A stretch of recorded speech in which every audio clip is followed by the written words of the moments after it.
बिस्मिल्लाहिर्रहमानिर्रहीम। अस्सलाम वालेकुम डियर स्टूडेंट्स, आज का जो हमारा टॉपिक ऑफ डिस्कशन है वो है फार्माकोलॉजी। यानी आज हम 10th क्लास के बायोलॉजी का जो लास्ट चैप्टर है उसका इंट्रोडक्शन पढ़ेंगे कि फार्माकोलॉजी हम किसे कहते हैं। सिंपली फार्माकोलॉजी जो है ये लफ्ज़ हमारे साथ दो लफ्ज़ों से मिलकर बना हुआ है। एक है हमारे पास फार्माकॉन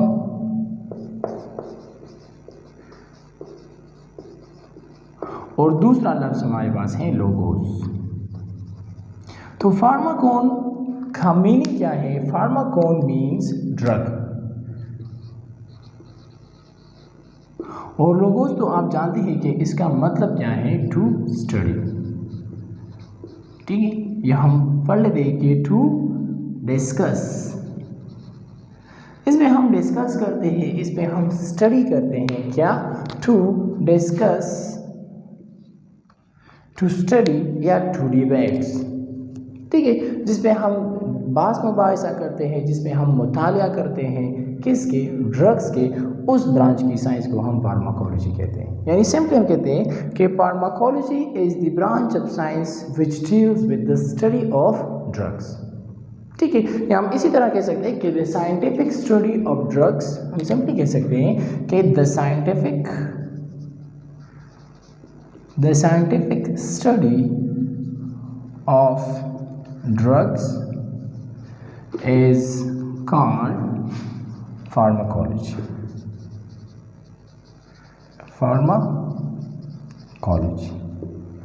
सिंपली हम डिफाइन कर सकते हैं फार्माकोलॉजी को कि जब हम साइंटिफिक स्टडी करते हैं ड्रग्स के बारे में तो उसे हम फार्माकोलॉजी कहते हैं। एक और डिफिनीशन है हमारे पास कि pharmacology is the study of what pharmacology is the study of अब किसकी स्टडी हम करते हैं यहाँ पर?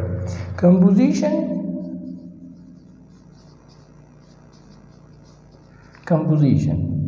हम सिंथेसिस,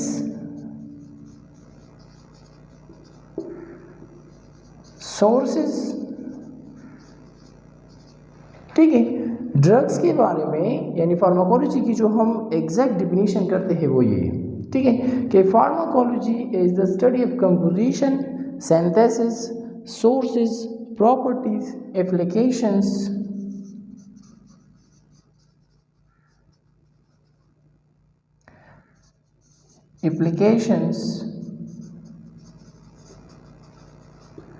और साइड इफेक्ट्स या इफेक्ट्स और एक्सक्रीटरी फॉर्म।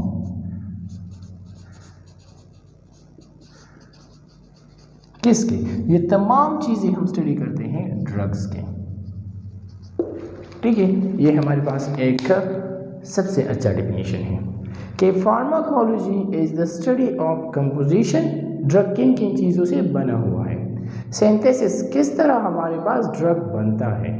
सोर्सेज, ड्रग्स के सोर्सेज कौन कौन से हैं। ड्रग्स के टाइप्स हम पढ़ेंगे इंशाल्लाह अपने अगले लेक्चर में। ठीक है, ड्रग्स के सोर्सेज कौन कौन से हैं, किन किन जरियों से हम या किन किन रिसोर्सेज से हम ड्रग जो है वो ले सकते हैं। ड्रग्स के प्रॉपर्टीज़ कौन कौन से हैं, ड्रग्स के एप्लीकेशंस कौन कौन से हैं, इस्तेमालात कौन कौन से हैं, ड्रग्स के इफेक्ट्स कौन कौन से हैं। इफेक्ट्स में दो तरह के इफेक्ट्स आते हैं, याद रखिए। एक होता है हमारे पास साइड इफेक्ट्स और दूसरे हैं हमारे पास एडवर्स इफेक्ट्स। साइड इफेक्ट्स और एडवर्स इफेक्ट्स में फ़र्क क्या है? एडवर्स इफेक्ट हम उसे कहते हैं जब मिसाल के तौर पर जब कोई डिजीज़ हो या कोई डिसऑर्डर हो, उसके लिए अगर कोई ड्रग्स यूज़ करे, मिसाल के तौर पर गले में इन्फेक्शन है और उस इन्फेक्शन के लिए अगर कोई ड्रग कोई शख्स यूज़ करे तो वो इन्फेक्शन भी ठीक ना हो जाए और उसके साथ साथ एक और बीमारी उस ड्रग्स की वजह से आकर हो जाए, इसे हम कहते हैं एडवर्स इफेक्ट। ठीक है, एडवर्स इफेक्ट मीन कि जब कोई डिजीज़ है और इसके लिए आप कोई दवा यूज़ करें, कोई ड्रग यूज़ करें, वो ड्रग जो है ना तो वो जिन इन्फेक्शन के लिए इस ड्रग्स को इस्तेमाल किया गया था, ना तो वो केवल हो जाएगा, ना तो उसकी ट्रीटमेंट हो जाएगी, और ना ही और इसके साथ साथ एक और बीमारी जो है वो भी अगर हो जाएगी। इसे हम कहते हैं एडवर्स इफेक्ट्स। साइड इफेक्ट्स किसे कहते हैं? साइड इफेक्ट्स का मतलब ये है कि हमारे पास जिन इन्फेक्शन या जिन डिजीज़ के लिए ड्रग्स यूज़ हुआ है वो तो ठीक हो गई, मगर इसके साथ साथ वो ठीक हो गई, मगर एक और छोटी सी प्रॉब्लम जो है, एक और छोटी सी बीमारी जो है वो अगर हो गई तो उसे हम कहते हैं साइड इफेक्ट्स। एडवर्स इफेक्ट्स और साइड इफेक्ट्स में फ़र्क ये है। एडवर्स इफेक्ट्स में हमारे पास जिन बीमारी के लिए जो टैबलेट या जो ड्रग्स यूज़ हुए हैं, ना तो वो ठीक हो गई, इसके साथ साथ और भी एक बीमारी आ गई, तो इसे हम कहते हैं adverse effects of drugs. Side effects of drugs हम किसे कहते हैं? जब हमारे पास किसी डिजीज़ के लिए कोई टैबलेट या कोई ड्रग यूज़ करें हम, ठीक है, मिसाल के तौर पर किसी के गले में इन्फेक्शन है और उसके लिए कोई मॉक्सिक्लेव वो यूज़ करे, वो गले की इन्फेक्शन तो ठीक हो गई, मगर इसके साथ साथ उसे डायरिया हो गई। तो गले की इन्फेक्शन ठीक हो गई मगर डायरिया हो गई, तो ये इसके क्या हो गई? ये इन ड्रग के साइड इफेक्ट्स हो गए। ठीक है, तो ये हमारे पास इफेक्ट्स, ये भी हम पढ़ते हैं फार्माकोलॉजी में। और एक्सक्रीटरी फॉर्म क्या होगा? जब ड्रग्स को यूज़ करता है तो ये एक्सक्रीटरी फॉर्म इसका क्या होगा? आया ये स्टूल में सीक्रेट होगा, आया ये हमारे पास यूरिनरी यानी यूरिन में सीक्रेट होगा, ठीक है। इनके बहुत सारे फॉर्म्स हैं, वो इंशाल्लाह पढ़ेंगे अपने अगले लेक्चर्स में, मगर एक्सक्रीटरी फॉर्म भी यहाँ पर हम पढ़ेंगे कि ड्रग्स का एक्सक्रीटरी फॉर्म कौन सा होगा, ये किन फॉर्म में बॉडी से एक्सक्रीट हो जाएगा। तो ये तमाम हम पढ़ेंगे, ये तमाम हम डिस्कस करते हैं किस में? फार्माकोलॉजी में। तो सिंपली हम पढ़ते हैं कि pharmacology is the study of composition, synthesis, sources, properties, application, effects, excretory form, इसके साथ और भी आप लगा सकते हैं ऑफ ड्रग्स के, ठीक है। ये हमारे पास एक अच्छा डिफिनेशन है। इसके बाद हम पढ़ते हैं कि मूड ऑफ एडमिनिस्ट्रेशन जो है वो ड्रग्स का क्या है। चलो इससे पहले थोड़ा सा दो ब्रांचेस जो है, मेन ब्रांचेस, वो पढ़ लेते हैं कि फार्माकोलॉजी के दो मेन ब्रांचेस कौन कौन से हैं, ठीक है। हम यहाँ पर पढ़ लेते हैं फार्माकोलॉजी के जो ब्रांचेस हैं वो कौन कौन से हैं। फार्माकोलॉजी के दो मेन ब्रांचेस हैं, एक को हम कहते हैं फार्माको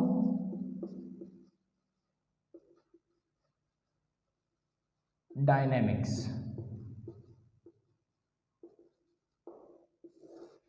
एक है हमारे पास फार्माको डायनेमिक्स, ठीक है, और दूसरा जो हमारे पास है वो है फार्माको काइनेटिक्स। ये हमारे पास सीओ है, ठीक है। फार्माको डायनेमिक्स और दूसरी ब्रांच जो है वो है फार्माको काइनेटिक्स, वो बाद में पढ़ेंगे।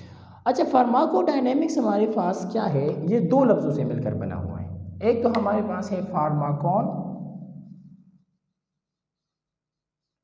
और फार्माकॉन हम जानते हैं कि ये कहते हैं ड्रग्स को, और डायनेमिक्स का मतलब क्या है?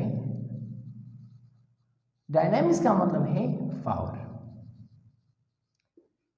यानी इसमें हम सिंपली पढ़ते हैं ड्रग्स का पावर। इसमें हम पढ़ लेते हैं कि ड्रग्स हमारे बॉडी के साथ क्या करता है, इसे हम पढ़ लेते हैं अबाउट एन फार्माको डायनेमिक्स, ठीक है। यानी यहाँ पर ड्रग्स की वजह से जो बॉडी में बायोकेमिकल और फिजियोलॉजिकल चेंजेस अगर होते हैं, ये हम पढ़ते हैं फार्माको डायनेमिक्स, ठीक है। यानी हम सिंपली यहाँ पर कह सकते हैं कि इसमें हम पढ़ते हैं क्या?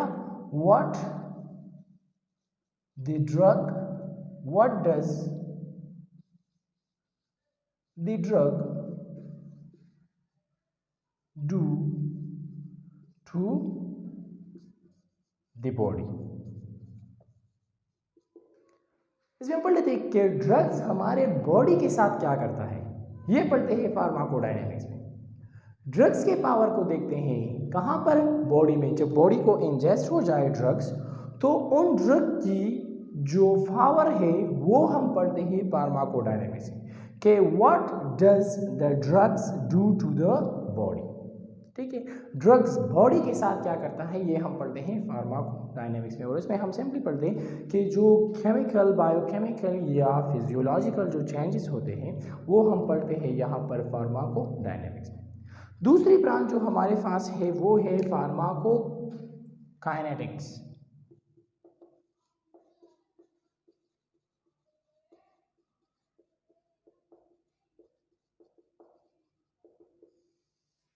फार्माकोकाइनेटिक्स। अच्छा, इसमें हम कहते हैं कि what does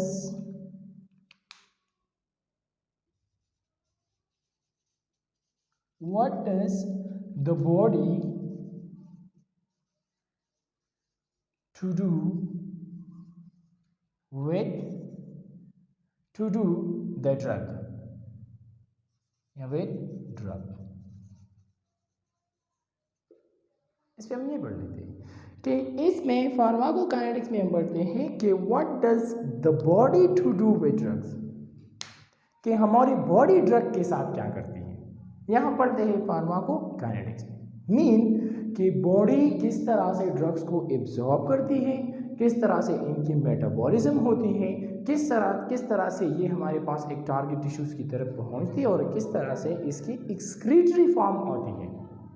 ये सब हम कब पढ़ते हैं, ये हम पढ़ते हैं फार्माकोकाइनेटिक्स में। मीन एब्जॉर्प्शन, हमारे पास किस तरह एब्जॉर्ब होती है ड्रग, इसकी जो मेटाबॉलिज्म, किस तरह से जो ड्रग की मेटाबॉलिज्म है वो होती है, किस तरह से इसकी ट्रांसपोर्ट होती है, टारगेट टिश्यूज को किस तरह पहुंचती है, और किस तरह से इसकी एक्सक्रीटरी फॉर्म निकलती है, ये बॉडी से ये किस तरह एक्सक्रीट होते हैं, ये हम पढ़ते हैं फार्माकोकाइनेटिक्स में। ठीक है, तो ये हमारे पास दो मेन ब्रांचेस हैं फार्माकोलॉजी के। अब हम पढ़ते हैं कि drugs, mood off administration of drugs. चलो पढ़ते हैं mood off administration of drugs.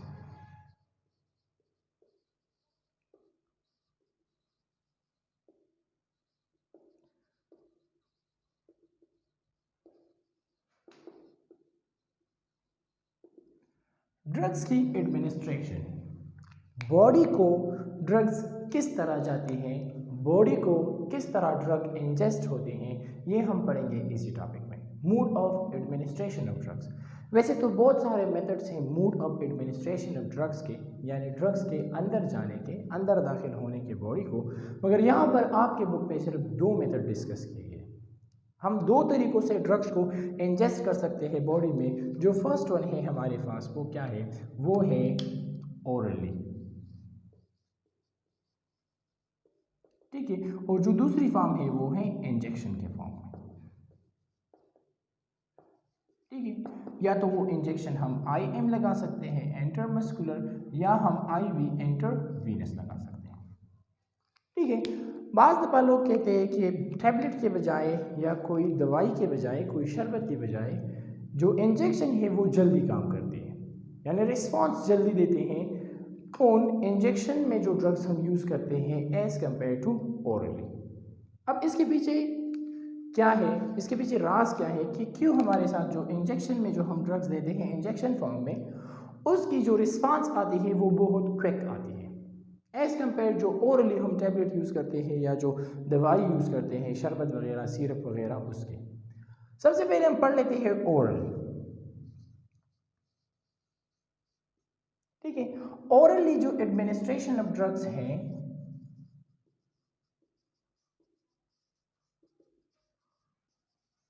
Of drugs, वो किस तरह होते हैं। ठीक है, फॉर एग्जाम्पल हमारे पास यहाँ पर एक शख्स है,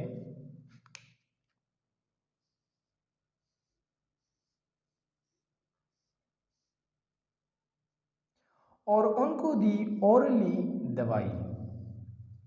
ठीक है, ये ड्रग्स है मिसाल के तौर पर, और ये ड्रग गई ओरली इसके पेट में। ये कहाँ पर जाएगी, माउथ में, माउथ के बाद एसोफेगस में, एसोफेगस के बाद स्टमक में, और स्टमक के बाद जाएगी स्मॉल इंटेस्टाइन। ठीक है, मिसाल के तौर पर ये हमारे पास क्या है, फॉर एग्जांपल यहाँ पर मैं बना लेता हूँ। चलो,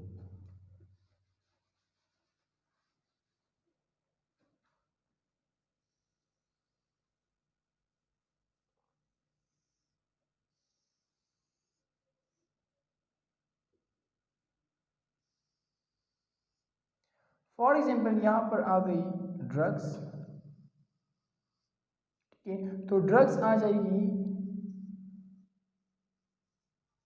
ओरल कैविटी में, ओरल कैविटी के बाद हमारे पास आएगी लैरिंग्स, फेरिंग्स में, फेरिंग्स के बाद हमारे पास आएगी कहाँ पर, इसोफेगस में, और इसोफेगस के बाद जो है ये जाएगी कहाँ पर, स्टमक के पास। ठीक है, इसके बाद आएगी स्टमक में, और स्टमक के बाद जो हमारे पास है ये जाएगी कहाँ पर, स्मॉल इंटेस्टाइन में। ठीक है, फॉर एग्जाम्पल ये हमारे पास क्या है, स्मॉल इंटेस्टाइन, ये आ गई यहाँ पर स्मॉल इंटेस्टाइन। ठीक है, ये हमारे पास एक डाइजेस्टिव सिस्टम है। अब ड्रग आ गई ओरल कैविटी में, ओरल कैविटी से आ गई फेरिंग्स में, फेरिंग्स से आ गई इसोफेगस में, इसोफेगस से आ गई स्टमक में। ये डाइजेस्टिव सिस्टम हम प्रीवियस लेक्चर में डिटेल में, प्रीवियस चैप्टर में जो हम हमारे जो क्लासेस है उसमें हम डिटेल में मैंने डिस्कस किया है वहाँ पर। स्टमक के बाद जब ड्रग्स आएगी तो वो आएगी स्मॉल इंटेस्टाइन में, और स्मॉल इंटेस्टाइन में प्रोजेक्शन लाइक स्ट्रक्चर होते हैं जिसे हम कहते हैं वेलाई, यहाँ पर वेलाई होते हैं। वो वेलाई जो होते हैं वो एब्जॉर्ब करेंगे इस ड्रग को, और ये ड्रग्स जाएंगे किसके पास, लीवर के पास। लीवर में यहाँ पर इसकी मेटाबॉलिज्म होगी। ठीक है, यहाँ पर लीवर के पास किस तरह जाएगी, ये जो है ब्लड एब्जॉर्ब करेगी, ये हमारे पास है ब्लड, और ये ब्लड जो है इस ड्रग को लेकर जाएगी लीवर के पास। लीवर जो है फिर ब्लड को ये ड्रग्स देंगी, और फिर ये हमारे पास जाएगी टारगेट टिश्यू के, टारगेट टिश्यूज़ यानी जहाँ पर इनका काम है, जहाँ पर इनको काम करना है, जहाँ पर इनको पहुँचना है, और यहाँ पर ये क्या शो करेगी अपनी रिस्पांस, यहाँ पर ये अपनी रिस्पांस शो करेगी। ठीक है, तो सबसे पहले आई ओरल कैविटी में, ओरल कैविटी से फिर स्टमक में, स्टमक से फिर स्मॉल इंटेस्टाइन में, और स्मॉल इंटेस्टाइन से फिर ब्लड ने एब्जॉर्ब की, और ये एब्जॉर्प्शन जो यहाँ पर हुई ये आ गई लीवर में, लीवर में इसकी मेटाबॉलिज्म हो गई, लीवर से फिर ब्लड में आ गई हमारे पास, और इस ब्लड से आ गई टारगेट टिश्यू, टारगेट टिश्यू में ये अपनी रिस्पांस शो करेगी, और फिर ये एक्सक्रीटरी फॉर्म में बॉडी से रिमूव हो जाएंगी यहाँ से। ठीक है, तो यहाँ जो प्रोसेस है ये बहुत लेंथी है। ठीक है, यहाँ पर डाइजेशन होगी, डाइजेशन के बाद फिर हमारे पास लीवर के पास जाएगी, फिर जो है वो और जो प्रोसेस है वो करेंगे। ये तो हो गई oral administration of drugs. Orally administration of drugs की जो है वो इस तरह होती है। अब अगर हम दूसरी बात करें, इंजेक्शन के फॉर्म में जब हम ड्रग एडमिनिस्ट्रेट करते हैं बॉडी को, तो वो कहाँ पर जाएगी, ये एक बाईपास रास्ता है। बाईपास रास्ते का मतलब है कि ड्रग्स कोई अगर ले ले, ठीक है, इंजेक्शन के फॉर्म में, मीन कि आईवी, इंटरमस्कुलर या इंटरवीनस, वो ड्रग्स यहाँ से जाएगी कहाँ, डायरेक्टली ब्लड में आ गई, ब्लड से डायरेक्टली जाएगी लीवर के पास, लीवर से वापस दोबारा जाएगी ब्लड के पास। अब लीवर से दोबारा हमारे पास आएगी ब्लड, और ब्लड से जाएगी टारगेट टिश्यूज के पास। ठीक है, तो इंजेक्शन की फॉर्म में जो ड्रग्स आती है ना वो टारगेट टिश्यूज के पास जल्दी पहुंचते हैं, यानी मीन कि ये हमारे पास एक शॉर्टकट रास्ता है। ठीक है, तो इसीलिए हम कहते हैं कि इंजेक्शन की फॉर्म में जो हम ड्रग्स यूज़ करते हैं उसकी रिस्पांस जो है वो क्विक आती है एज़ कम्पेयर टू ओरल। ठीक है, ये हो गई mode of administration of drugs. ठीक है, इंशाल्लाह अपने अगले लेक्चर में पढ़ेंगे टाइप्स ऑफ ड्रग्स के बारे में, कि जो मेडिसिनल ड्रग्स है, जो एडिक्टिव ड्रग्स है, उसके बारे में डिटेल में पढ़ेंगे। आज के लिए इतना काफ़ी है। Thank you very much.